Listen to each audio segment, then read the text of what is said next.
सभी को नमस्कार, प्रणाम, राधे राधे।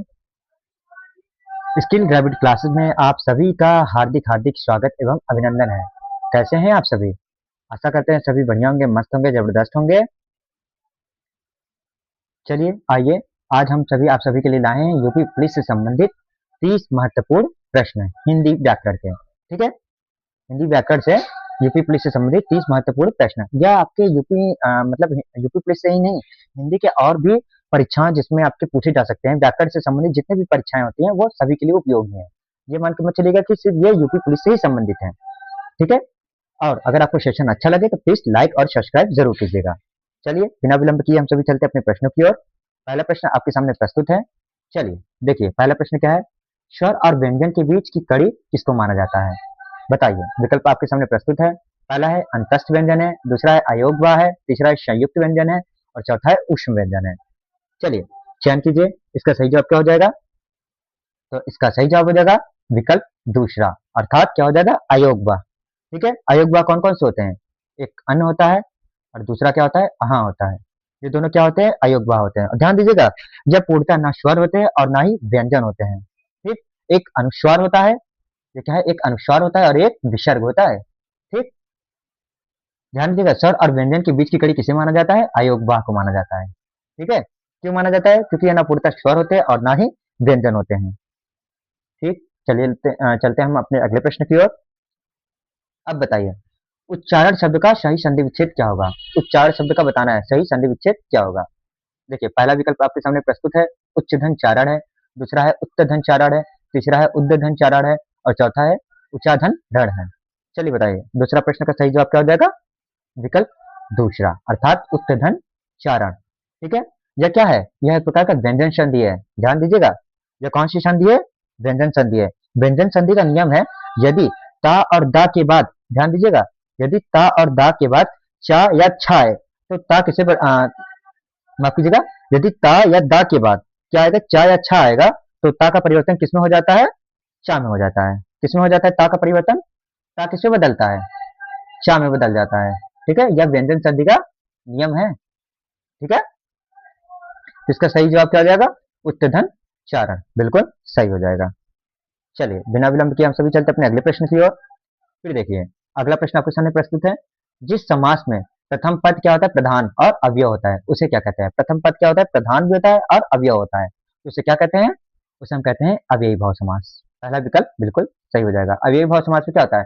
जिसमें पहला पद प्रधान होता है या अव्यय होता है या उपसर्ग भी होता है, वह क्या होता है? अव्ययी भाव समास होता है। तत्पुरुष समास में क्या होता है? जिसमें दूसरा पद प्रधान होता है और कारक चिन्ह का लोप हो जाता है, वहां पर तत्पुरुष समास। जैसे राजमहल, अर्थात राजा का महल, यहाँ पर का क्या है? कारक चिन्ह है। ठीक उसी प्रकार द्विग समास होता है। द्विग समास में क्या होता है? जहां पर संख्या का बोध पहले हो, वहां पर कौन समास हो जाएगा? द्विग समास। ध्यान दीजिएगा, जहां पर संख्या का बोध पहले हो वहां पर कौन समास हो जाएगा? द्विग समास हो जाएगा। ठीक, अब आते हैं फिर चौथा विकल्प क्या है? बहुव्रीहि समास। बहुव्रीहि समास में क्या होता है? जहां पर ना ही पहला पद प्रधान होता है ना ही दूसरा पद प्रधान होता है, या किसी अन्य पद की ओर संकेत कर देता है, तो वहां पर कौन सा समास हो जाएगा? बहुव्रीहि समास हो जाएगा। ठीक है, चलिए अगले प्रश्न की ओर चलते हैं। फिर देखिए, पूछा है निम्नलिखित में से कौन सा शब्द तत्सम मतलब माफ कीजिएगा तद्भव शब्द पूछा है, इनमें से तद्भव शब्द कौन सा होता है? चलिए बताइए।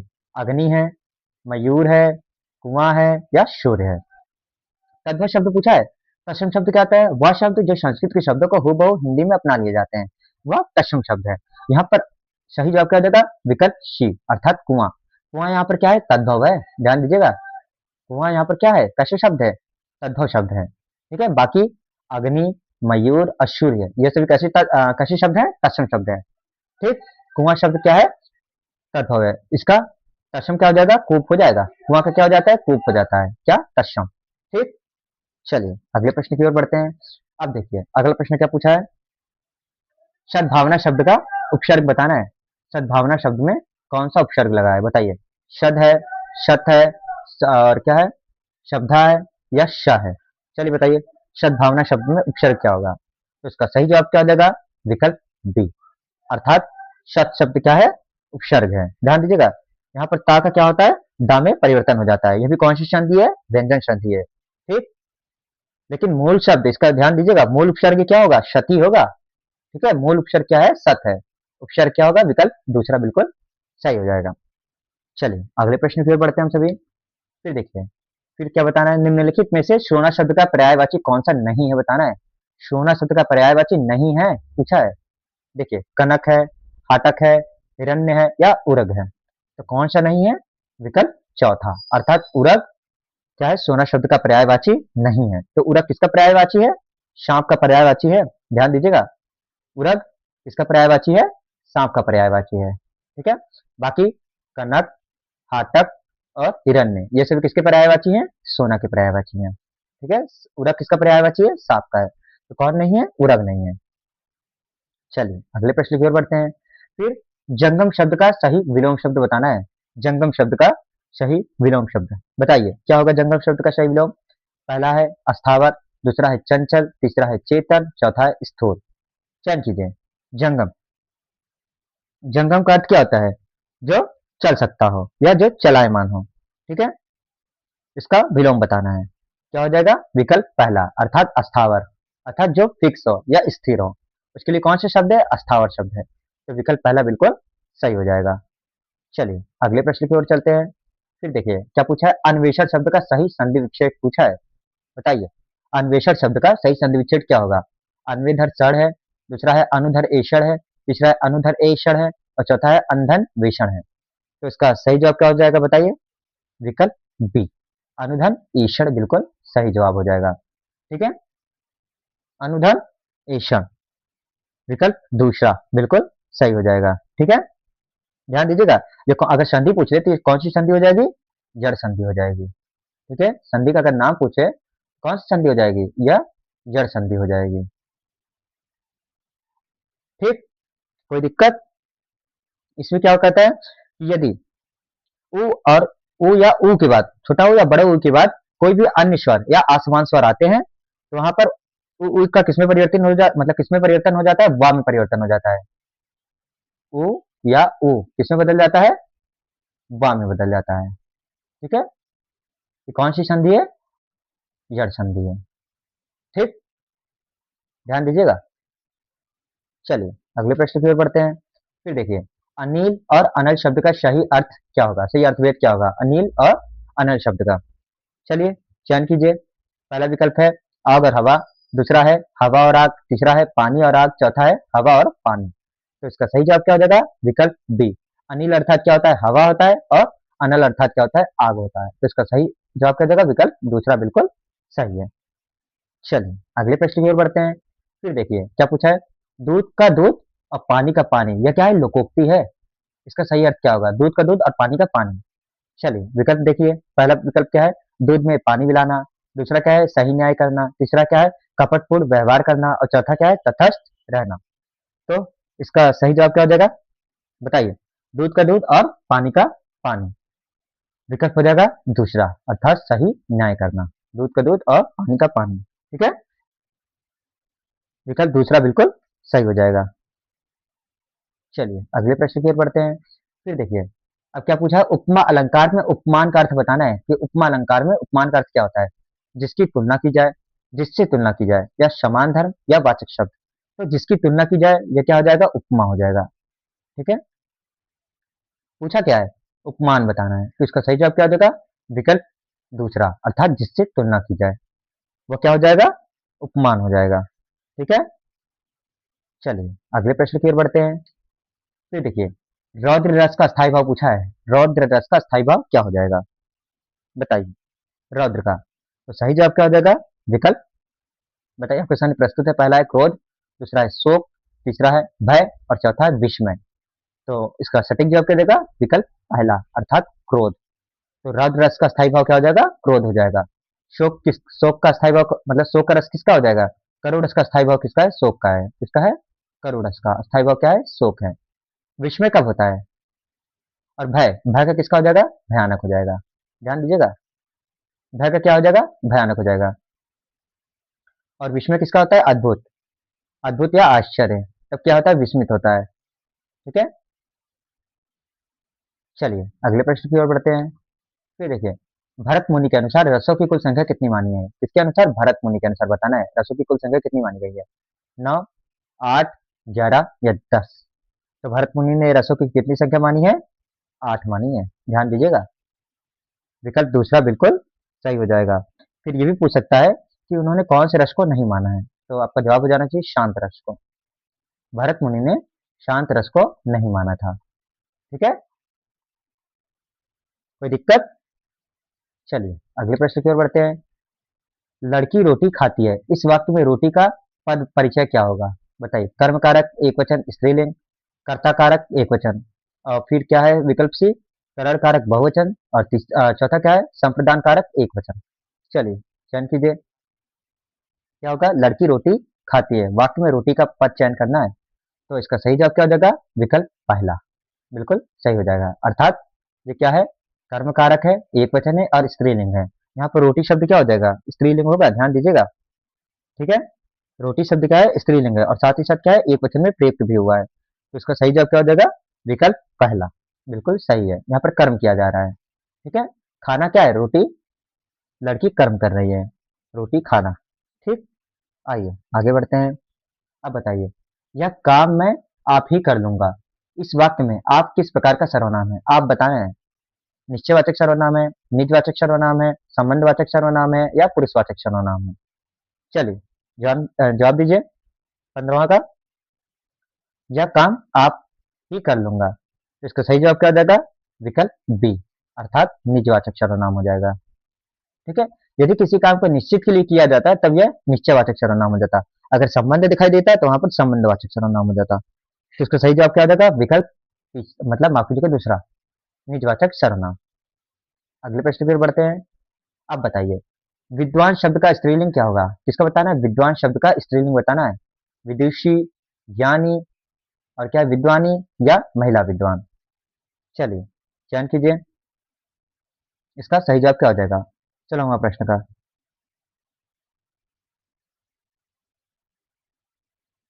बताइए। फिर देखिए अगला प्रश्न भी है, पहला 16वां बताइए। चलिए चयन कीजिए,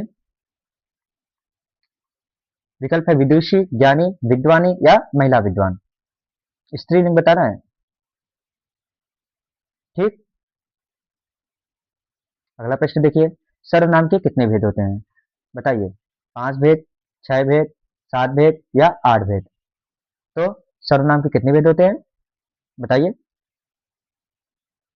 सर्वनाम के पूछा है, कितने भेद होते हैं? आपको बताया था सर्वनाम के 6 भेद होते हैं, ध्यान दीजिएगा।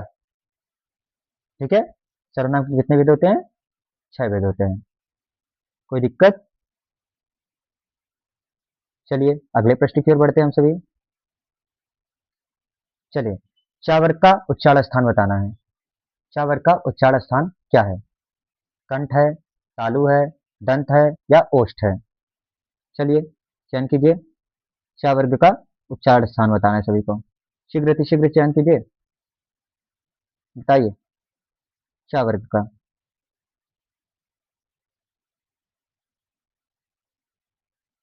बताइए। फिर देखिए अगला प्रश्न है, पुरुषवाचक सर्वनाम में कितने भेद होते हैं? 2, 3, 4 या 5?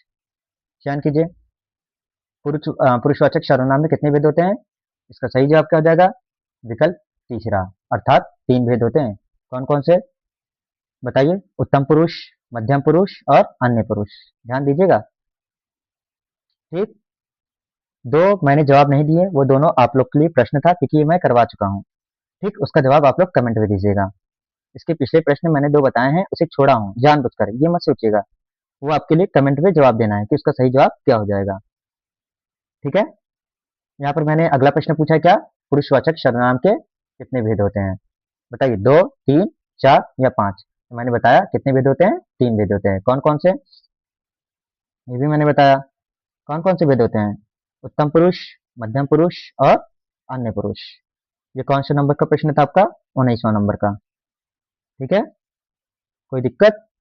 चलिए अगले प्रश्न की ओर बढ़ते हैं। राम ने पुस्तक पढ़ा, इसमें वाच्य बताना है। कौन सा वाच्य होगा? क्या है? राम ने पुस्तक पढ़ी, वाच्य बताइए।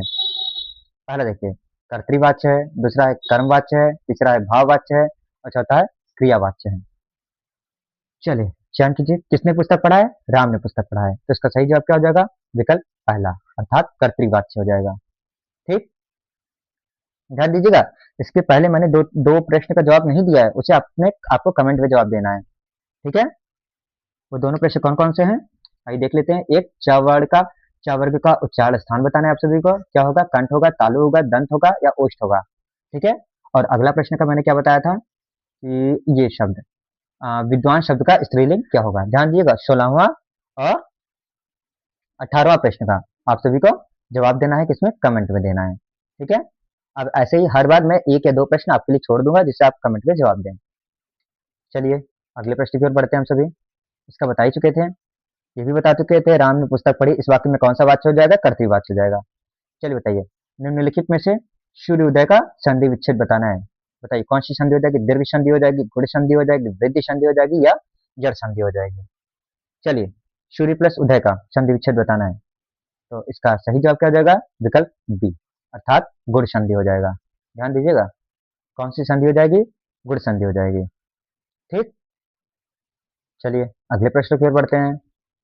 फिर देखिए, यथाशक्ति शब्द में समास बताना है। यथाशक्ति शब्द में कौन सा समास है? कर्मधारय समास है, अव्ययी भाव समास है, तत्पुरुष समास है या बहुब्रीहि समास है। यथाशक्ति को तोड़ेंगे तो क्या हो जाएगा? शक्ति के अनुसार। यहाँ पर कौन समास हो जाएगा? अव्ययी भाव समास हो जाएगा, अर्थात विकल्प दूसरा बिल्कुल सही हो जाएगा। ध्यान दीजिएगा, अगर समास पूछेगा तो कौन सा? अव्ययी भाव समास। कर्मधारय समास के बारे में मैंने बता ही दिया। कर्मधारय समास क्या होता है बताइए? जहां पर विशेषण और विशेषक का संबंध हो या उपमेय और उपमान का संबंध हो, वहां पर कौन समास हो जाएगा? कर्मधारय समास हो जाएगा। तत्पुरुष समास में क्या होता है? तत्पुरुष समास में मैंने बताया क्या, जहां पर दूसरा पद प्रधान होता है और कारक चिन्ह का लोप हो जाता है, वहां पर कौन समास हो जाएगा? तत्पुरुष समास हो जाएगा। और फिर चौथा विकल्प क्या है? बहुब्रीहि समास। ना ही इसमें पहला पद प्रधान होता है, ना ही दूसरा पद प्रधान होता है, या किसी अन्य पद की ओर संकेत कर देता है, तो यहाँ पर बहुब्रीहि समास हो जाएगा। ठीक, चलिए अगले प्रश्न की ओर बढ़ते हैं। फिर देखिए, घी के दिए जलाना, मुहावरा का सही अर्थ क्या होगा? रोशनी करना, खुशी मनाना, घी बर्बाद करना या धनवान होना। तो घी के दिए जलाना अर्थात खुशी मनाने से संबंधित है। ठीक है, ये मुहावरा है, इसका सही जवाब क्या हो जाएगा? विकल्प बी। चलिए अगले प्रश्न की ओर। कमायनी, कमायनी यहाँ पर क्या है? महाकाव्य है, के रचयिता कौन है? चलिए बताइए, सूर्यकांत त्रिपाठी निराला, सुमित्रा नंदन पंत, जयशंकर प्रसाद या महादेवी वर्मा। तो इसका सही जवाब क्या हो जाएगा? विकल्प सी, अर्थात जयशंकर प्रसाद। ठीक है, सभी ध्यान दीजिएगा, किसकी रचना है? जयशंकर प्रसाद है। और ये भी ध्यान दीजिएगा, कमायनी क्या है? एक प्रकार का महाकाव्य है। कमायनी में सर्गों की संख्या कितनी है, अर्थात यहाँ पर इसमें कितने सर्ग है कमायनी में? तो इसमें टोटल 15 सर्ग हैं। कितने सर्ग हैं? 15 सर्ग हैं। पहला सर्ग कौन सा है? चिंता है। ध्यान दीजिएगा, पहला सर्ग कौन सा है? चिंता है। और 15वां सर्ग कौन सा है? आनंद है। ठीक, चिंता और आनंद, कोई दिक्कत? चलिए आगे बढ़ते हैं। अब बताइए, हिंदी साहित्य अकादमी पुरस्कार पाने वाले प्रथम कवि कौन थे? हिंदी साहित्य अकादमी पुरस्कार पाने वाले प्रथम कवि पूछा है, बताइए कौन है? पहला है माखनलाल चतुर्वेदी है, दूसरा है रामधारी सिंह दिनकर, तीसरा है हरिवंश राय बच्चन और चौथा है जैनेन्द्र कुमार। चलिए चयन कीजिए, हिंदी अकादमी पुरस्कार पाने वाले प्रथम कवि कौन थे? इसका सही जवाब हो जाएगा माखनलाल चतुर्वेदी, विकल्प पहला। कब मिला था इनको? 1955 ईस्वी में। ध्यान दीजिएगा, 1955 ईस्वी में इनको मिला था। इसको माखनलाल चतुर्वेदी को क्या मिला था? माखनलाल चतुर्वेदी को साहित्य अकादमी पुरस्कार। और इनकी कौन सी रचना पर मिला था? हिम तरंगड़ी रचना पर। कौन सी रचना पर मिला था? हिम, लिख लीजिएगा, कौन सी रचना पर हिम तरंगड़ी शब्द का प्रयोग किया गया है? कौन सी रचना? माफ कीजिएगा, थोड़ा सा मिस्टेक हो गया, एक सेकेंड, एक मिनट ठीक कर देता हूँ। यहाँ पर थोड़ा सा प्रॉब्लम है, समस्या है। हिम, एक सेकेंड गाइस। हाँ देखिए, हिम तरंगड़ी इनकी रचना पर मिला था। किस मिला था? हिम तरंगड़ी पर मिला था। ठीक है, कब मिला था? 1955 ईस्वी में।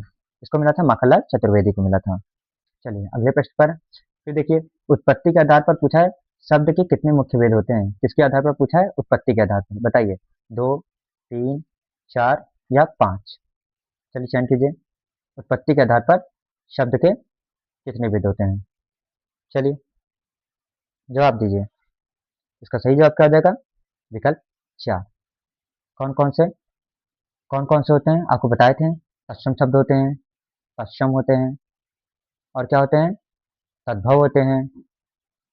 तत्सम, तद्भव और देशज और विदेशज, 4 शब्द होते हैं। कौन कौन से, तत्सम, तद्भव, देशज और विदेशज। ठीक है, इसका विकल्प तीसरा बिल्कुल सही हो जाएगा। चलिए अगले प्रश्न की ओर। फिर देखिए, जिस क्रिया का फल कर्ता पर ना पढ़कर कर्म पर पड़ता है, किस पे, कर्ता पर ना पढ़कर कर्म पर पड़ता है, उसे क्या कहते हैं। अकर्मक क्रिया कहते हैं, सकर्मक क्रिया कहते हैं, क्रियार्थक क्रिया कहते हैं, या विकर्मक क्रिया कहते हैं। चलिए चयन कीजिए। कर्ता पर नहीं पड़ता है, लेकिन किस पे पड़ता है, कर्म पर पड़ता है।